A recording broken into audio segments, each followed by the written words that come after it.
Hey everybody, it's Danny with Total Geek Live, and I'm here with Kaiser and Guy and Baltimore. It is a totally 19XX, Okay, two Just two. X's. yes, and we're going to go back to 1993. It was in October, and Tim Burton produced, but it was actually directed by, yes, guys got a hint right there, by Henry Selick, a great stop motion animation film, The Nightmare Before Christmas. So Kaiser, let's get the trailer ready. All right. Boop, it is on screen, All right. and we shall begin watching now.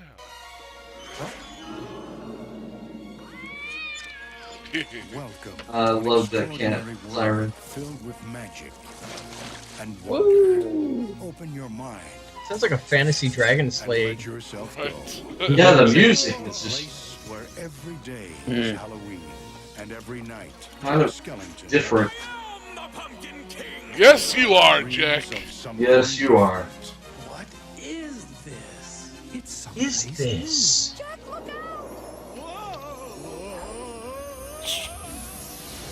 What's this? What's this? There's color What's this? everywhere. What's this? What's this? What's this? What's this? This might be good. Yeah. My eyes, I must be Ah, dreaming. ah. Jack. Yes. I might have seen this movie once or twice. I apologize. At least twice a year since 95, 93. 93. Touchstone Pictures presents the enchanting story of two Ooh. very special dreamers and the holiday spirit that brought them together. From the imagination of Tim Burton comes The Nightmare Before Christmas. And what does Santa Excellent. bring you, honey?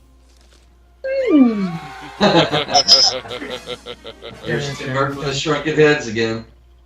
Yeah, he does have a penchant for the shrunken head, doesn't he? Oh yes, Hmm. indeed. Mm-hmm. Can you imagine what his nightmares or dreams are like? I mean, Those are his guess- pleasant dreams. He, if there was a way, he would charge for it. I'm sure.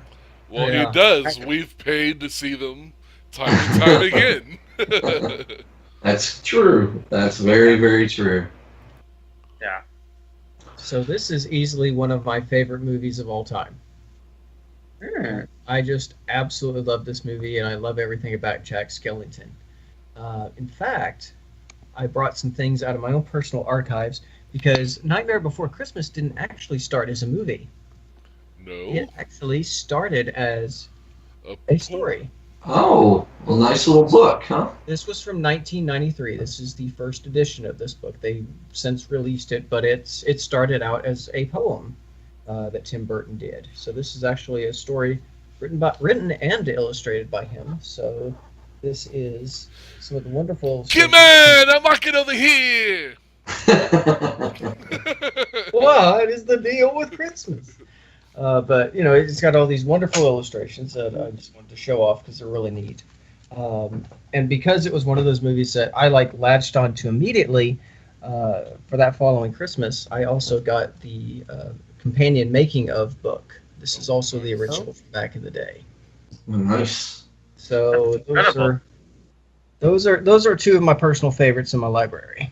And Very, very nice. as long Did as you latch on to that, or did it latch on to you? I think it was a simultaneous latching. We were latchably inclined. Right. it's a symbiotic Right. relationship. I bet.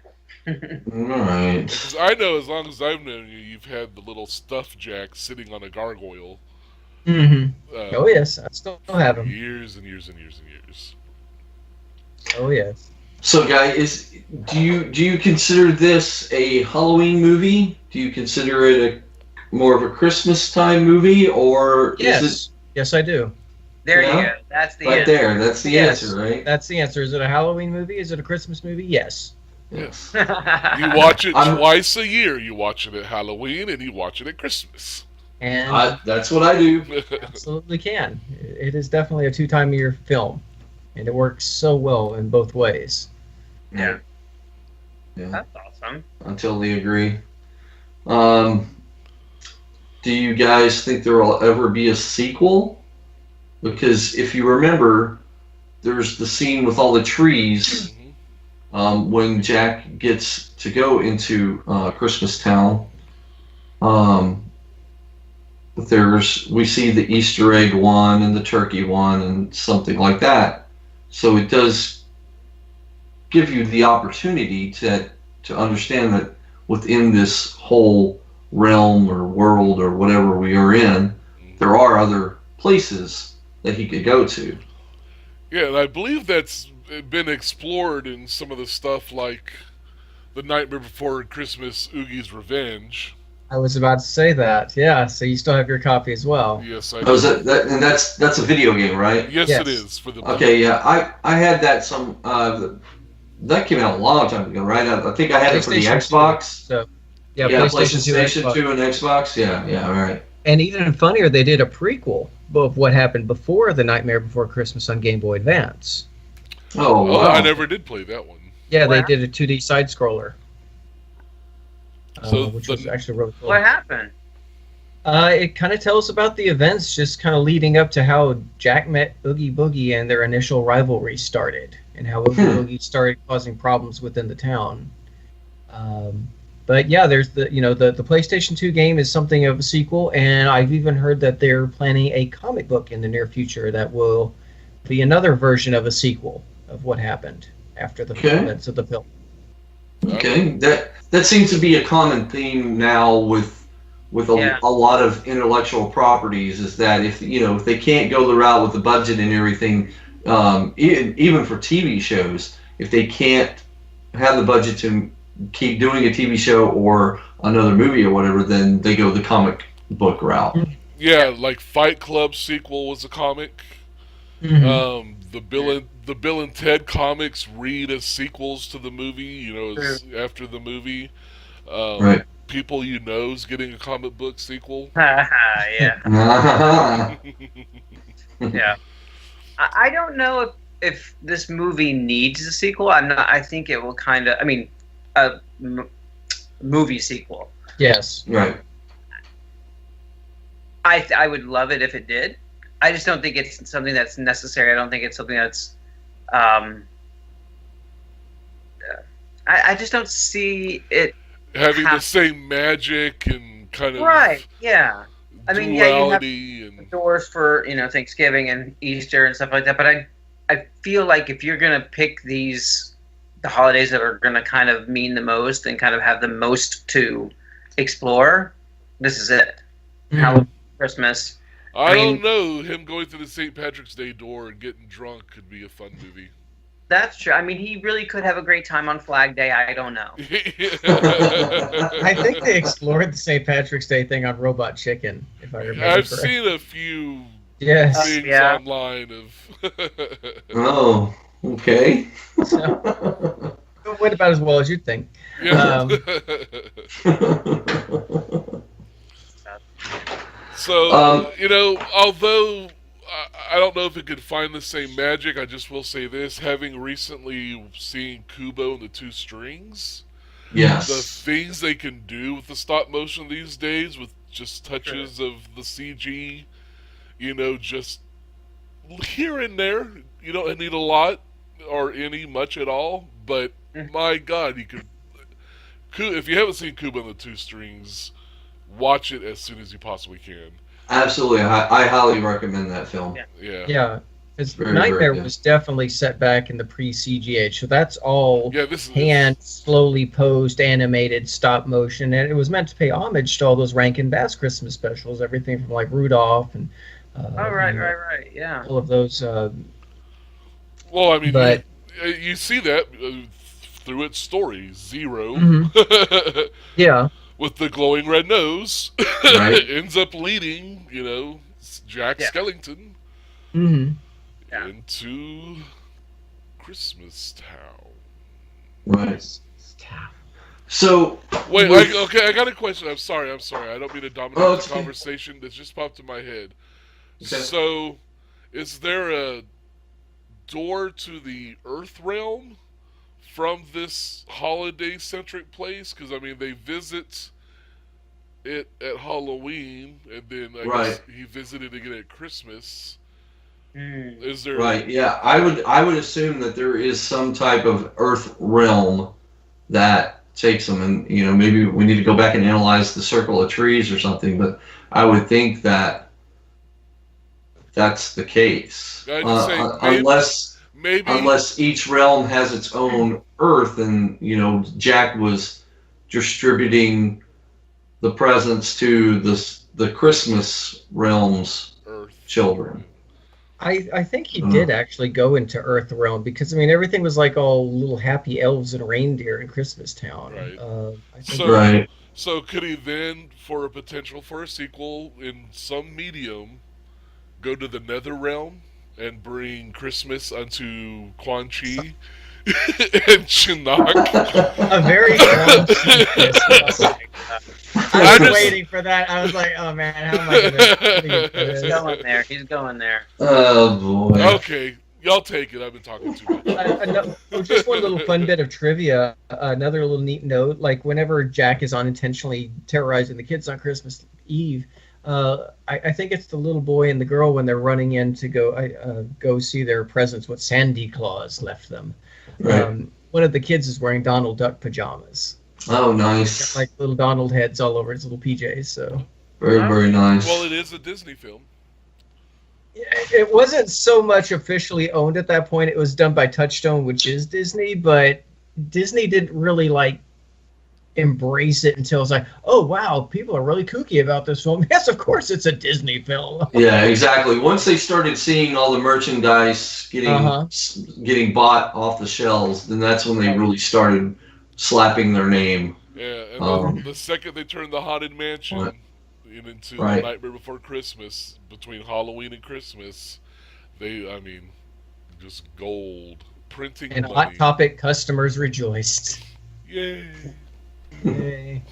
So, with my experience with talking about this film with other people and such, Tim Burton, it's his story. Mm-hmm. But Henry Selick actually directed this film. Tim Burton only produced it, gave the story. It was written by other people, and Henry directed the movie. Mm. But there's not a lot of notoriety with that. People still, to this day, I'll talk about, they still believe that Tim Burton wrote everything of it, and he directed it. Nope. Well, it's kind of easy to understand why, because they always promote it as Tim Burton's Nightmare Before Christmas. Right. They always do it at that. And it has his look and his sound, Elfman sound. It like Beetlejuice and like Batman and like Tim Burton movies. It's everything that is Tim Burton. Right, yeah. So it's so easy just to think, oh well, he must have directed it. He must have wrote it. Yeah, it kind of just makes me a little sad for the other parties involved, that they're kind of playing second fiddle to such a big name when they had a lot to do with this film, and it's such a beautiful film. And then going back, Kaiser, you mentioned Danny Elfman.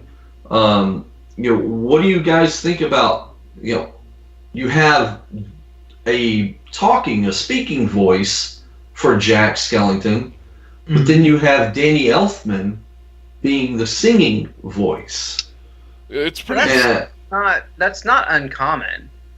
Really? That it does happen quite a lot, because you want to hire the person who can, have the most acting for it, for lack of a better word.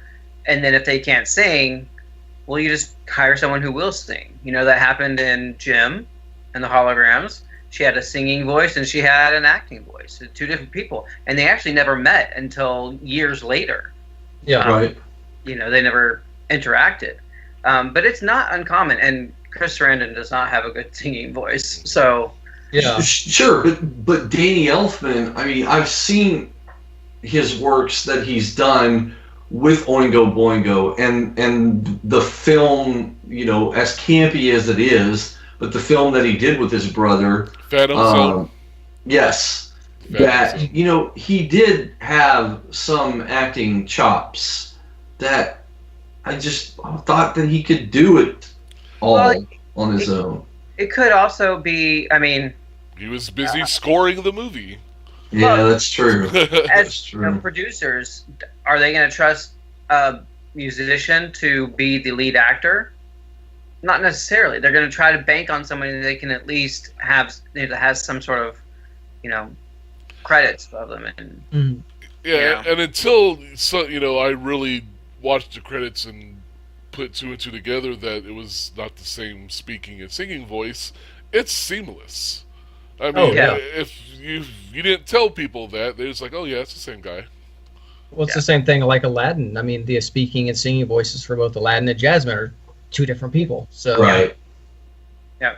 And Chris Sarandon still voices Jack. He does. He's done his voice for Kingdom Hearts, Disney Infinity, The Haunted Mansion Holiday, numerous promo ads. So yeah, Chris is still doing Jack to this day, which makes me happy. Yeah. I thought something that was also really nice is the cast familiarity. Mm-hmm. So a lot of holdovers from Beetlejuice. Oh yeah. And then you have Paul Rubens here again. So a callback to Pee Wee's in '85. So I think that's nice. Like when you find people you like to work with, you find things to work on. Yes. Yeah, and he also pulled Rubens in as Penguin's father. Batman Returns. That's right. So he loves him some Pee Wee. Yeah, and Catherine it's O'Hara was one of the other voices of the Boogie Boys. right, and Glenn Shaddix was the mayor, where he had his face changed and all that. It really seems that Tim Burton is very loyal to his cast members. That if as long as you do a good job and you're fun to work around, then he's going to think about you in his future projects. I love people like that. Oh yeah, it's like the film that's with Johnny Depp and Helena Bonham Carter. Right. Yeah. Like that film. What was that film? I keep forgetting. That film. I think it was the one with the score with Danny Elfman. Oh yeah, that one. Right, and it had a certain aesthetic to it. Right. Kind of this gothy kind of Yeah. Right. Yeah, it's that one. Yeah. No, I mean, this is a really, really fun film, and the callbacks, the animation, that kind of stop motion work was really brilliant and was used to great effect because there was a while where this wasn't in vogue. The people weren't doing it. It was out of fashion, and with this, it kind of got a resurgence and a beautiful one at that. So much so that they then went on and Tim Burton produced James and the Giant Peach. Right. Yeah, we had that one. We had Corpse Bride. Right. Trying to think of some others, but I mean, there have been more, and I mean, to this very day, like we mentioned earlier, Kubo.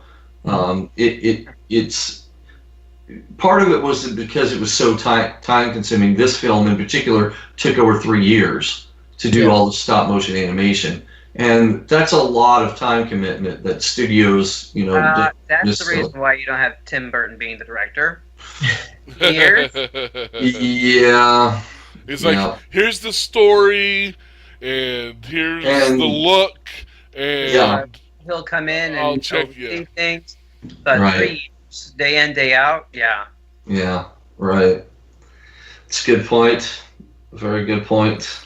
But it's, I mean, those 3 years, and with such a small budget, it's paid for itself time over time over time. Yeah. Sure. Yeah, I mean, it cost $18 million to make at the time, and then at that time, domestically made $75 million, and just imagine how much it's made since then with DVD, Blu-ray, and merchandise sales. I mean, every Hot Topic, Toys R Us, just the merchandising, right? Anywhere you walk into, Walmart, Target, you're going to see Nightmare Before Christmas merchandise somewhere. So they've probably, made 10 times their budget just on merchandise sales alone, probably even more than that. So it's amazing. It's amazing. But I'll keep buying merchandise if I see something that I like of it. I'm down there. I'm going to be watching this for Halloween, Geekoween. Yeah, this will be definitely on my list to watch this time. Oh, absolutely. I think all four of us geeks enjoy it. It's got a special place in our hearts. We know the songs. It's a great soundtrack. If you haven't seen this movie, people, you need to watch. See it. Yeah, how was the coma? Yeah, there's no way you should reasonably legally not have seen this movie at this point. No, because it comes out on TV both in the Halloween time and the Christmas time. So it's out there. So you have seen it, people. Come on, get real. So tell us what your favorite scenes were. What's your favorite song from it, maybe? Or even what's your favorite character? Because there's so many just sub characters, small characters within this film. So that's it, guys. That's another totally 19XX from us geeks. And we hope you enjoyed it. And it's all geek to us. That's right. So see you next time. Thank you. I'm Jack, the Pumpkin King, and I grow so tired of the same old thing.